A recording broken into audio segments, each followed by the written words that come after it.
আলাইকুম, চলে আসলাম ছাদে। প্রচুর বৃষ্টি, তার মধ্যে এখন একটু বৃষ্টিটা থেমেছে, ভাবলাম ছাদে চলে আসি।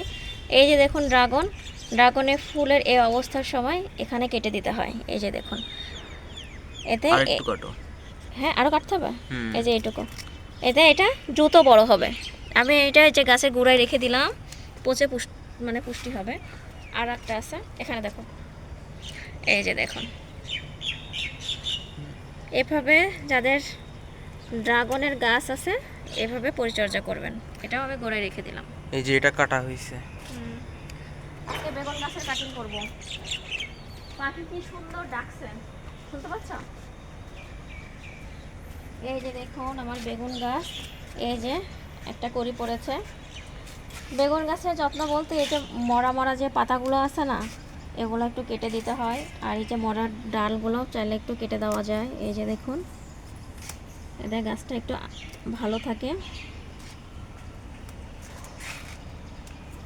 এই যে এইভাবে মরা পাতাগুলো কেটে দিতে হয়, কারণ আমাদের টবের গাছ তো পুষ্টিমান তো তেমন একটা পায় না। এই মরা পাতাগুলো কেটে দিলে যে পাতাটা ভালো থাকে সে বাকি পুষ্টিগুলো খেতে পারবে।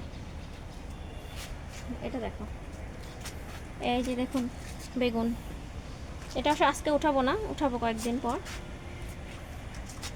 এই যে শীত চলে আসলে তখন আরও নতুন গাছ লাগানো হবে। এই দেখুন মরা ডাল,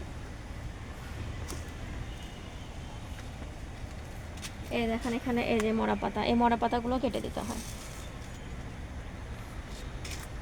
এই যে একটা, এটা না, এটা গাছে একটু অসুস্থতা।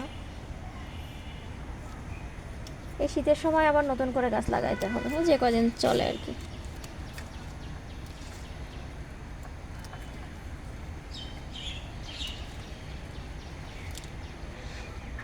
আমি চেষ্টা করি ছাদ বাগান থেকে আমার সবজির যে চাহিদাটা পূরণ করার, তো মাশাআল্লাহ হয়ে যায়।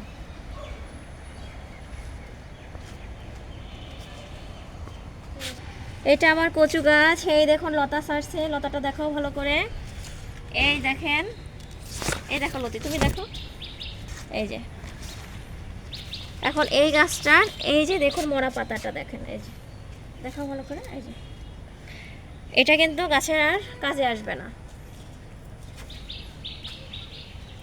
এটাই কচু গাছের পরিচর্যা।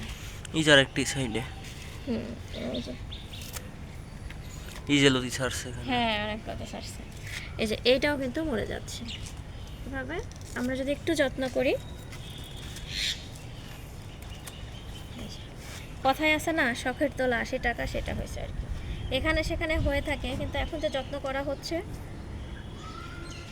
মানে এখন এরা আরও আদর পেতে চায়।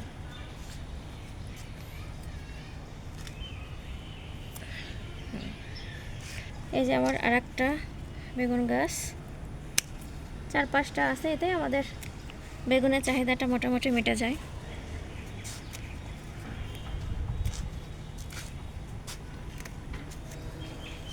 এখানে আসো তো, যে ডালগুলো কেটে দেই। এই ডালগুলোর কি অবস্থা, পুরাতন গাছের এই অবস্থা। এভাবে কেটে দিলে সে আবার নতুন হয়ে ওঠে।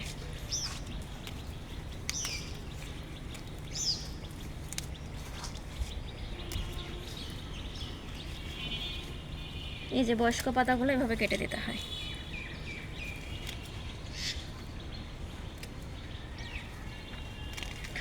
কালকে পুঁই গাছের পাতা কিভাবে যত্ন করি সেটা দেখাবো। আজকে পর্যন্তই, সবাই ভালো থাকবেন।